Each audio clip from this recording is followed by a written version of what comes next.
Aí, se der tempo, eu faço. Vamos lá por etapas. Deixa eu começar a gravar aqui. Vamos lá. Pesquisa, tá? Tem gente que está me devendo, então, por favor, me envie, como já falei. Correção da aula 5, aqui, Matheus, ó, tá aqui a correção. Só pegar e corrigir e me mandar, tá? Vou mandar, esqueci de mandar. E aqui é onde você tem que me enviar o trabalho em Word, tá? Sobre o movimento sem terra e reforma agrária. Pessoal, outra coisa, rapidinho, só um recado. Quando vocês forem fazer um trabalho, eu preciso que vocês coloquem um nome, tá? Por exemplo, Aline Sanches. Quem é Aline Sanches? Minha mãe. Sua mãe, Nicole, né? Isso. É da Nicole. Eu descobri. Por que eu descobri? Olha só, foi da Nicole mesmo. Eu falei, quem é a Aline Sanches? Eu tinha esquecido, Nicole. Eu falei, meu Deus, quem é? Eu tenho que dar um ok aqui e mandar isso para Juliane. Aí eu entrei no trabalho, a ideia que eu tive. Eu falei, deixa eu entrar no trabalho para ver se tem o nome do aluno. Aí na capa, novo ideal, eu falei, nossa, o aluno não colocou um nome. E eu preciso dar a nota para ele. Aí eu fui ler o trabalho, eu falei, deixa eu ler o trabalho. Na hora que eu fui ler o trabalho, já achei aqui, ó, Nicole. Aí eu falei, bom, a Aline Sanches deve ser a mãe da Nicole, né? Que eu não me atentei também o sobrenome. Tá aqui Sanches, né? Nicole Heloíse Sanches. E dei lá já o ponto para Nicole, como tá aqui, ó. Nicole tá tudo em dia. Por que eu tô dando o exemplo dela? Vocês que me enviam o trabalho, às vezes o nome de vocês não aparece, mas como é um trabalho em Word, vocês sempre têm que colocar o nome. Igual a Nicole fez aqui, ó. Porque nessas horas, se eu não conseguir achar, né, eu vou pelo trabalho e vejo o nome. Então, pelo nome aqui, ó, eu consigo. Né? Nicole, o nome, ela colocou o 7º ano, professor Ricardo, e fez o trabalho perfeito aqui do Movimento Sem Terra e da Reforma Agrária, tá? É isso que eu preciso, sempre no trabalho em Word de vocês, tá? Ou qualquer outro arquivo. Até na apostila, se for possível, às vezes, né? Os nomes difíceis aí, por exemplo, os nomes... O Catiorro, né? Programador aqui, que é o Gustavo. Acho que já gravei. É o Gustavo, né? Sou eu, professor. Tá, já gravei. Mas assim, só para não ter problemas futuros, sempre tenta enviar aqui a apostila e coloca o nome aqui na apostila, né? O trabalho. Mas coloca o nome ali na capa da apostila, na hora de for enviar. Fica mais fácil para eu achar e dar nota para vocês. Bom, hoje, principais produtos agrícolas. Esse tema aqui falei com vocês na segunda-feira. Vou postar aqui agora a correção e a gente vai fazer rapidinho aqui a correção. Aí, se der tempo, tá, Eduardo e o Bruno, que eu tinha falado, eu vou fazer algumas perguntas sobre o movimento sem terra. Se não der tempo, eu vou fazer na semana que vem, para ver realmente se vocês fizeram uma pesquisa legal. No papel tá legal, agora eu quero ver se vocês realmente estudaram. Ó, principais produtos agrícolas... Não, esse não, aqui. Correção. Professora, eu só não lembro bem o que é reforma agrária, só que o movimento sem terra eu me lembro. Ok. Pessoal, dentro da aula 6, tá? Eu já postei a correção, tá? Ó, tá aqui. Ok? Que eu vou fazer agora com vocês tirando dúvidas e depois vocês pegam aí para poder utilizar também. Então, vamos lá. Página 226. E eu repeti aqui sem querer até 226, mas não é até 226, tá? É até o final desse módulo aqui, tá? Então, vamos pelo módulo. Página 226, módulos 30, 31 e 32, tá? Deixa eu só desligar o microfone de vocês de novo. É que vocês ligam o microfone e fica ligando toda hora. Vocês têm que ligar na hora que for falar e desligar na mesma hora, senão dá interferência aqui para mim. Outra coisa rapidinho, a internet está com problema hoje, mas está indo bem a aula, por enquanto. Mas se cair ela, acontecer alguma coisa, vocês tentem entrar de novo, por favor. Porque hoje a net aqui em casa está em manutenção e não está muito legal, tá bom? Vamos lá, questão de número 1. Observe o mapa com a distribuição da ocupação da terra pelo espaço agrário disponível neste grupo de módulos. E em seguida responda ao que se pede. Nesses módulos lá no contexto, né, da apostila de vocês, que está aí, ó, aqui, eu tenho vários mapas. Deixa eu subir lá. Opa.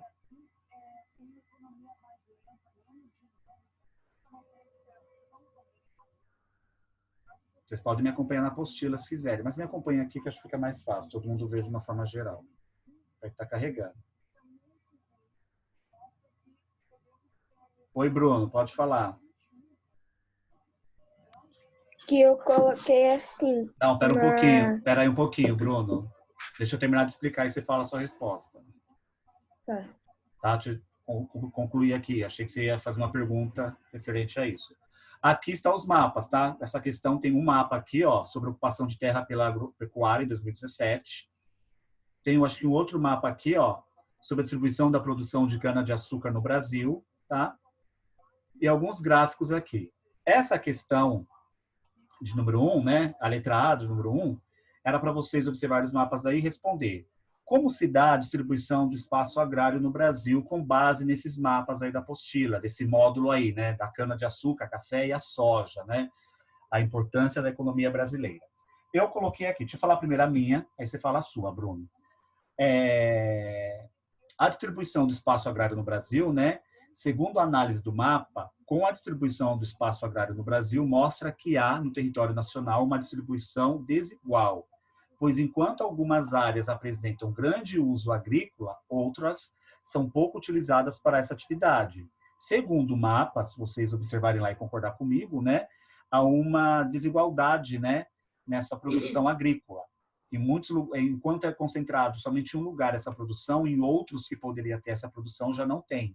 Tá? Então, tem uma grande desigualdade aí nessa produção agrícola aí, tá bom? Professor, Oi, peraí, deixa o Bruno falar dele. Oi, Bruno. Professor, eu coloquei a maioria das indústrias, né, das fábricas que produzem agricultura, eu coloquei em áreas rurais. eu posso falar? Peraí, não entendi. Peraí, não, gente, peraí, pessoal, não vai dar tempo de vocês falarem todas, senão não vai dar tempo de corrigir. Então, o Bruno falou aqui agora, eu vou explicar de novo. Depois os demais aí vai falar B e as outras que fizeram. Senão, se vocês falam, se todo mundo for falar a sua letra A, não vai dar tempo de corrigir Não, tudo. professor, é Tá? porque essa eu não entendi. A minha melhor foi a letra A. Eu não entendi. Quem falou aí comigo? Tem muito áudio ligado aí, pessoal. Professor, eu falei que eu ia falar que eu não entendi essa e eu queria tirar uma dúvida. Ah, tá. Pode perguntar então. Porque, tipo, eu vi no mapa que realmente era desigual, mas eu não entendi por que que era desigual. Vamos lá no mapa rapidinho. Se você subir aqui no mapa, ó, vamos pegar esse primeiro aqui. Esse primeiro mapa, ó, ocupação da terra pela agropecuária. Se você observar aqui, onde está em roxo, é estabelecimentos agropecuários. E esses tracinhos aqui em vermelho são as rodovias. Sim? Concorda comigo? Sim. Ok. Sim. Se você observar aqui o tamanho do Brasil, tá? Tá bem desigual. Aonde estão concentrados os estabelecimentos agropecuários, tá? Praticamente em toda a costa litorânea, tá? E na parte do interior, perto dela, que é essa daqui, ó, não tá em roxo. A outra metade do Brasil, que é a região da floresta amazônica, que pega a região da Amazonas, né? Rondônia, Mato Grosso, Pará, Amapá, Roraima, Acre, né? Já não tem tanta força agropecuária. Óbvio que não tem, porque aqui eu tenho a floresta amazônica, né? Eu não vou desmatar toda ela para cultivar a questão da agropecuária, né? A agricultura e a pecuária. Não vou fazer isso, sendo que muitos, né, fazem isso, né? Mas olhando no contexto do mapa, porque a resposta no mapa. Segundo o mapa, essa desigualdade acontece, se a gente for olhar nessa questão do mapa, sim. Em muitas partes onde está roxa, a concentração é maior do que nessa parte aqui que está em branco, né? Então, essa parte aqui não vai ter tanto crescimento econômico como essa daqui. Deu para entender? Esse outro mapa aqui, ó, deixa eu ver aqui, ó, esse outro mapa aqui mostra a distribuição da produção de cana de açúcar no Brasil. A produção de cana de açúcar no Brasil está concentrada mais na região do sudeste e centro-oeste, nessa parte aqui, ó, mais escura, né? Esse verde mais escuro. É desigual essa distribuição? É, que é o tamanho do resto do país, né? Por que a concentração é focada mais aqui? Claro, por questões, né, da terra, do solo, tudo aquilo que a gente já estudou. Mas como a pergunta é referente aos mapas, então há sim uma grande desigualdade territorial na distribuição desses produtos. Não estou falando de questões ambientais. Aí questões ambientais, por causa da floresta amazônica, já é uma outra coisa, tá? Bruno, então a sua, você tinha falado que tem essa desigualdade de atividades na produção da agropecuária, mais ou menos isso? Repete aí para mim. Eu coloquei que a maioria fica em áreas rurais. Mas o que são áreas rurais? Áreas rurais pode ter em qualquer lugar, assim, né? Em qualquer estado. A sua está um pouquinho completa, tá? Você usa essa Certo. resposta aqui como base, ok? Posso Oi, falar, professor? A minha, acho que ela foi completa, eu coloquei assim, professor. Pode falar? fala rapidinho para eu ir para B, o Eduardo vai falar B. A Fala rapidinho. modernização incentivou o que convencionou a chamar de expansão da fronteira agrícola, que descreve o processo da expansão de áreas de cultivo agrícola sobre áreas preservadas. Eu coloquei. Não, tá certo, a sua tá ok. Você já foi para um outro sentido, mas para um outro, com outras palavras, mas que faz o mesmo sentido, tá? Pessoal, a letra B. Classifique as regiões brasileiras com base em sua ocupação agropecuária. Desliga o áudio aí, por favor. No período apresentado pelo mapa. Então, era para vocês terem classificado as regiões brasileiras com base em sua ocupação agropecuária no período apresentado no mapa, tá? Os anos lá que estavam representados. Eu coloquei assim, enquanto o norte do país pode ser classificado como área de ocupação muito fraca, no Nordeste apresenta tantas áreas de ocupação intensa como áreas de ocupação fraca. As regiões Centro-Oeste, Sudeste e Sul apresentam elevada ocupação no espaço agrário, tá? Então, eu falei das 5 regiões. O Norte é mais fraco nessa ocupação da agropecuária. O Nordeste, ele está equilibrado, né? Tem áreas que tem muita agropecuária, tem áreas que tem menos, né? Centro-Oeste, Sudeste e Sul é o que representa uma elevação maior dessa produção da agropecuária nesse espaço agrário aí, tá? Eduardo, você fez a B? Fiz. Fala aí a sua, se faz o mesmo Eu sentido coloquei com a assim, minha. ó. Da ocupação intensa e das áreas fracas, como o Centro-Oeste, como as regiões Centro-Oeste, Sul, Sudeste, Norte e Nordeste. Perfeito, deu o mesmo sentido que o meu. O Nicole, você levantou a mão? Quem é a Alice? Professor. Professor, Ah. eu não entendi, é que eu não tinha entendido essa. Quem é a Alice, Matheus? Tô ouvindo, Nicole, é que eu achei que a Alice era sua mãe, eu confundi, mas é a mãe do Gustavo, desculpa. Ô, Gustavo, essa questão aqui, ó, era para você classificar as regiões brasileiras. O Brasil tem 5 regiões: Norte, Nordeste, Centro-Oeste, Sudeste e Sul. Com base em sua ocupação agropecuária no período apresentado pelo mapa. Então, você poderia ter feito em tópico, você poderia ter escrito ali, região Norte, 2 pontos, apresenta baixa produção agropecuária. Outra linha, Nordeste, 2 pontos, apresenta áreas de ocupação mais ou menos, está equilibrada. Região Centro-Oeste, Sudeste e Sul, 2 pontos, apresenta uma elevada ocupação na produção agrária. Deu para entender? Era para você ter feito por região. Você poderia ter feito em tópicos, né? Ou não, né? Eu faria em tópicos. É que aqui eu peguei uma resposta do professor. Então coloquei de uma forma mais completa para vocês. Vamos lá para 2. Bruno, você tem alguma dúvida? Professor, Professor, eu posso coloquei falar assim, 2? só que eu coloquei por cada estado. Ok, não, aí você fez muita coisa, era por região. Ó, classifique as regiões brasileiras, não os estados brasileiros. O estado, você ia fazer 27 estados, 26 estados, mais o Distrito Federal, é muita coisa. Tá? Mas você fez assim, coube aí, ok. Mas era por região, fica melhor o entendimento. A2, qual a importância do plantio da cana-de-açúcar para o desenvolvimento... Bruno, desliga seu microfone, por favor. Qual a importância do plantio da cana-de-açúcar para o desenvolvimento econômico brasileiro durante a colonização? Aí tem um pouquinho a ver com a história, né, gente? Você pegar um pouquinho dessa pergunta dentro da geografia e trazer a história para cá. Qual era a importância do açúcar, né, para a economia no Brasil durante a colonização? Aí eu coloquei aqui que durante os primeiros séculos da colonização brasileira, desde 1500, né, por volta de 1500, o cultivo da cana teve grande importância econômica para o desenvolvimento do território nacional. Foi através do açúcar que a economia do Brasil cresceu, né? A produção de açúcar, porque o Brasil era um dos poucos, ou o único país naquele momento, né? Brasil não, né? A colônia portuguesa, que era o Brasil, né? Que produzia açúcar. Então, os portugueses, né, cultivaram muito açúcar aqui no território brasileiro, e esse açúcar era levado tudo para a Europa. né? Os portugueses comercializavam esse açúcar na Europa, né? Então, o açúcar foi o primeiro desenvolvimento econômico forte no Brasil, né?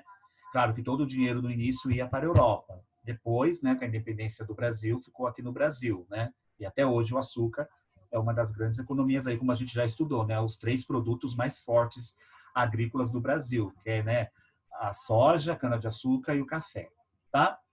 Então, basicamente é isso. Aí, se vocês quiserem completar, né, com a adaptação da cultura canavieira no Nordeste, o Brasil passou a ser um grande produtor de cana-de-açúcar. O Nordeste foi a primeira região a implantar, né, esse produto agrícola na colônia portuguesa, que é o Brasil que temos hoje, né? Então, a região do Nordeste foi a região que mais cultivou açúcar. Você já deve ter tido essa aula com o Rogério, né, Eduardo? Tiveram essa aula de colonização do açúcar para o Brasil? Se teve, eu estava tendo, né? Então, tem a ver com um pouco de história. Então, essa pergunta especificamente entra a aula de geografia que a gente já estudou, mas um pouquinho também do conhecimento de vocês na aula de história, tá? Eduardo, que eu estou vendo aí, o que você colocou na sua? Eu sei que você gosta de falar. Porque assim, por ser alcalinizante e vantajoso para a prevenção do câncer e durante os primeiros séculos da colonização brasileira. O cultivo de cana teve grande importância para o desenvolvimento do território nacional. Perfeito. Eduardo, a sua está certíssima. Gente, Posso falar também, Pro? Espera aí, pessoal, desliga o som de vocês aí, todo mundo. É que alguém aí na casa de vocês está mexendo com alguma coisa, está dando muita interferência aqui. Eu estou com fone de ouvido e meu ouvido já está explodindo. Então, quando vocês vão entrar num acordo aqui para a aula ser legal, quando vocês quiserem falar comigo, vocês ligam o áudio de vocês, fala e desliga. Me chama. Aí eu falo, oi, Bruno, pode falar. Aí você fala e desliga. Espera eu falar. Aí você liga o áudio de novo, fala e desliga. Estou dando o exemplo do Bruno, mas com todo mundo assim, tá? Senão a interferência aqui fica muito ruim para a gente, para os outros alunos também. Tá bom? Deixa o Gustavo... Eu esqueço. Quem é a Alice aí, gente? Alice é o Gustavo? É o Cavalcante. Gustavo, depois coloca o seu nome aí que fica melhor, senão eu me confundo muito aqui. Vai, fala, Gustavo, o que você quer falar. Só deixa o áudio do Gustavo ligado, pessoal. Os demais desligam o áudio. Fala, Gustavo. Pronto, senhor, estava preso aqui. Eu coloquei assim, senhor, na 2. Porque estimulou o povoamento da colônia e a ocupação no vasto litoral. Peraí, fala de novo. Porque estimulou o povoamento da colônia e a ocupação do seu vasto litoral. Mas qual litoral? De qual região do Brasil nesse período? O Eu não coloquei para o senhor. Então, estou te falando. Estou te perguntando para você colocar. Do Nordeste. Para deixar bem específico que foi no Nordeste essa produção agrícola aí da cana-de-açúcar. Tá bom? Posso? Eu? Rapidinho, senão não vai dar tempo de corrigir o restante. Eu coloquei assim, a cana-de-açúcar foi trazida pela América... Espera um pouquinho. Gustavo, o seu som tá ligado. O seu som tá ligado. Pronto. A cana-de-açúcar foi trazida pela América, onde adaptou-se com o clima tropical, passando a ser produzida com maior densidade dos outros países. Tá certo, tá quase, tá meio certo, né? Porque a pergunta é, qual a importância da plantação de cana-de-açúcar para o desenvolvimento econômico brasileiro durante a colonização, né? Como a sua cana-de-açúcar foi um produto agrícola que os portugueses trouxeram para o Brasil e se deu bem em terras brasileiras, e aí, Bruno, tá certo quando você fala por causa do clima tropical, né, da densidade, né, climática que temos aqui, né? Isso é bom, mas para a economia, o que foi favorável para a economia? Né? Você pode completar aí, né? Foi importante para o desenvolvimento do território nacional. Na parte da economia, você pode completar. E a economia, né, foi importante para o desenvolvimento do território nacional. Porque para um país ter um grande desenvolvimento, ele precisa ter dinheiro. Não só um país, como qualquer coisa, né, gente? Infelizmente, né, a gente depende desse recurso que é o dinheiro. Então, para que a gente possa ter uma vida de qualidade, uma boa educação, boas coisas, né, materiais de qualidade, a gente precisa ter dinheiro. E não é diferente o país. Para um país ser um país bem desenvolvido, precisa ter dinheiro para que o governo financie as coisas no país, né? Em questões de transporte, em questões de saúde, em questões de segurança, educação, né? Tanto na parte material, né, em questões de prédios, né, materiais físicos, né, como na qualificação de Ô, pessoas, né? professor, Oi. eu coloquei que foi importante para a gente aumentar tipo, a venda para países europeus e tipo, a venda internacional, para a gente Sim, começar a sim. vender E em outros países. ganhar dinheiro, e esse dinheiro a gente cresceu o Brasil, foi o que aconteceu. A ideia é essa. Por exemplo, hoje, a venda de soja, cana-de-açúcar e café, os fazendeiros produzem, vende para os outros países, para a China, para os Estados Unidos, para a Europa, enfim, para os países da Europa, e esse dinheiro vem para o Brasil, né? Eles estão vendendo um produto que é produzido aqui. Quando eles vendem, o dinheiro vem para cá. Esse dinheiro vindo para cá, né, óbvio que esse dinheiro vai ser usado para o desenvolvimento do país. Então, isso é importantíssimo. Então, a cana-de-açúcar ela foi importante para a economia porque ela deu uma alavancada aí, né, para o desenvolvimento do território nacional. Depois veio outros produtos agrícolas, né, outras coisas, né, mas o açúcar foi o principal aí que deu início aí para uma comercialização e desenvolvimento econômico no nosso país aqui, tá? A três aí eu tenho um trecho, né, de um texto que fala sobre o Programa Nacional do Álcool, tem a ver com açúcar, tá? E eu tenho a seguinte pergunta, né? Quais foram os desdobramentos do Programa Nacional do Álcool, tá? No final da década de 70 e no início da década de 80 aqui no Brasil.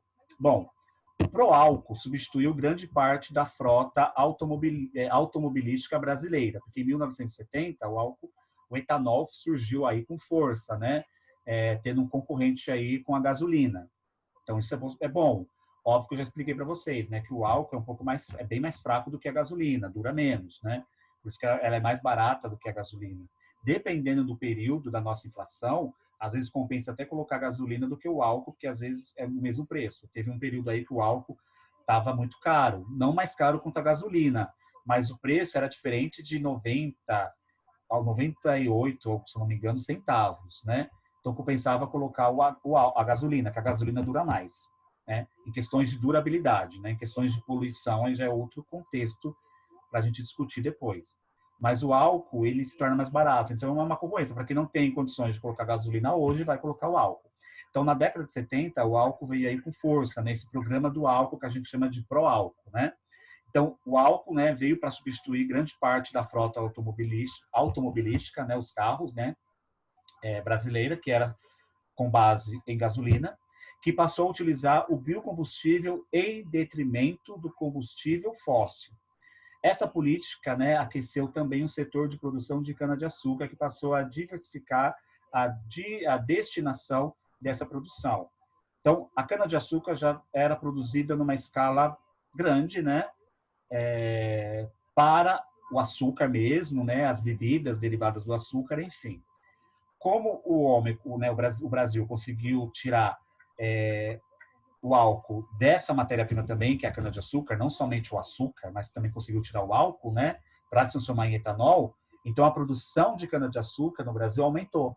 Então hoje temos grandes fazendas, grandes canaviais, né, de cana-de-açúcar, por causa também do álcool. Quer ver? Deixa eu colocar aqui etanol. Existem plantações específicas hoje somente para empresas de etanol. Aqui, ó. Aqui, ó, é uma plantação de cana, mas essa cana, ela está sendo produzida, né, especificamente para o etanol. Não é para virar açúcar para a gente usar, né, na comida, nos doces, enfim, né? Essa cana-de-açúcar, essa fazenda, vou falar fazenda para vocês entenderem melhor, né? Ela está sendo produzida especificamente para o etanol, né? Mas existe outra somente para o açúcar, né? Etanol, ó.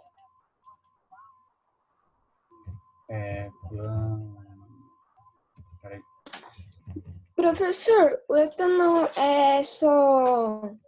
É só vendido só no Brasil ou Estados Unidos e outros lugares eles compram? Eles têm a sua própria produção, né? Eu falei para vocês, se eu não me engano, que os Estados Unidos ele não tem uma grande produção de cana-de-açúcar como o Brasil. O Brasil já tem espaço e a terra para a produção de açúcar é bem melhor. A nossa terra para a cana é bem melhor. A terra nos Estados Unidos para a cana já não é tão boa, mas tem cana-de-açúcar lá sim. Mas o que os americanos fizeram hoje, né? Eles conseguiram tirar um combustível fóssil, que a gente chama de combustível fóssil, do milho. Enquanto nós, Brasil, tira uma opção de combustível da cana-de-açúcar, que é o etanol, né? Que é o álcool que vira etanol, os Estados Unidos tira do milho. Aí não pergunte como eles fazem isso, tá, gente? Porque aí já não entra na minha área, mas a plantação de milho nos Estados Unidos, boa parte, eles conseguem tirar do milho, tá? O combustível fóssil, tá? Que seria uma outra opção de combustível que não seja somente a gasolina. Isso nos Estados Unidos, tá? Se você vai para os Estados Unidos hoje, você vai ter lá 2 tipos de combustível, né? Que é o combustível a gasolina e o combustível fóssil, que vem do milho. No Brasil, você vai ter a gasolina e o álcool. Mas também tem o diesel, né? O óleo diesel. O diesel é um outro combustível para carros diesel, né? Que são poucos que tem, mas tem carros que é um outro derivado do petróleo, tá? Mas é uma outra coisa. Como a gente está falando aqui de produtos agrícolas, né? Então, entra nesse contexto aqui. Professor, Oi. é tipo a Índia, ela produz bem menos açúcar do que o Brasil. Sim, por isso que a Índia exporta bastante açúcar dos outros países, né? Importa, na verdade. Bom, a letra B, que tem a ver também com esse texto, desse programa, né, nacional do álcool, pro álcool, né, diz o seguinte: quais alterações trouxeram de volta a utilização do etanol ao Brasil durante a década de 2000? Quais alterações trouxeram de volta a utilização do etanol ao Brasil durante a década de 2000? Durante os anos 2000, surgiram os carros híbridos, que funcionam tanto com gasolina quanto com álcool. Isso enriqueceu a utilização da cana-de-açúcar como biocombustível e resolveu o problema da flutuação do preço e da disponibilidade do etanol em virtude da produção canavieira. O que eu quero dizer com isso? Hoje, acho que os pais de vocês hoje têm um carro, a maioria aí de vocês deve ter um carro aí em casa. Normalmente esse carro de vocês, né, é aquele carro que a gente chama de carro flex. O que é o carro flex? É aquele que você pode tanto colocar gasolina como álcool. Antes do ano de 2000, tá? Antes do ano 2000, o carro ele era fabricado ou somente para gasolina ou somente para álcool. Então, por exemplo, eu quero comprar uma BMW. Vou dar um exemplo aqui, tá, gente? Óbvio, né? Eu quero comprar uma BMW antes de 2000. Eu ia na concessionária, eu quero essa BMW. Daí o vendedor falava, ok, você quer uma BMW a etanol, que é o álcool, ou a gasolina? Aí eu escolhia. Se eu comprasse o carro a etanol, que é o álcool, né? A gente falava álcool antigamente, né? Eu só poderia abastecer o meu carro, né, a minha BMW, com etanol. Se eu colocasse gasolina, o meu carro daria problema. Não pegaria, ia quebrar, já era, ia ter que trocar de carro, né? Em 2000, muda, a fabricação dos carros muda, né? As indústrias automobilísticas, elas conseguem fabricar vários carros, né? Vários modelos, todas as marcas de carro fabricam vários modelos, né? Com a opção dos dois, que a gente chama de carro flex, né? Ou você coloca álcool ou gasolina. No meu carro, por exemplo, dependendo do dia, do período, né? Eu vou pelo que for mais viável para o meu bolso. Normalmente, nos dias de hoje, eu estou colocando álcool, porque o álcool está barato, a gasolina ainda está cara. Mas se eu ver que compensa mais colocar gasolina, eu coloco gasolina. Por exemplo, quando eu vou fazer uma viagem de carro, compensa mais colocar gasolina do que álcool, porque na estrada a gasolina dura mais. Se eu vou fazer uma viagem de 3 horas, né? Eu prefiro colocar gasolina, mesmo pagando um pouquinho mais caro, mas a durabilidade é maior. Então, quando eu vou fazer uma viagem, eu coloco gasolina. Para ficar dentro da cidade de São Paulo, para ir trabalhar, dar aula para vocês, enfim, né, para ir no mercado, sair aqui dentro da cidade, eu prefiro colocar álcool. Então, a partir da década de 2000, eu tenho essa opção, tá? Em questões aí do álcool, tá? E da gasolina, os dois, que a gente chama de carro flex, ok? Gente, já é 10h20. Vou pedir para vocês pegar a questão 4, 5 e a 6, tá? que tem um texto aqui, e corrigir quando terminar o período de aula de vocês. Na segunda-feira, eu volto aqui com vocês, tá?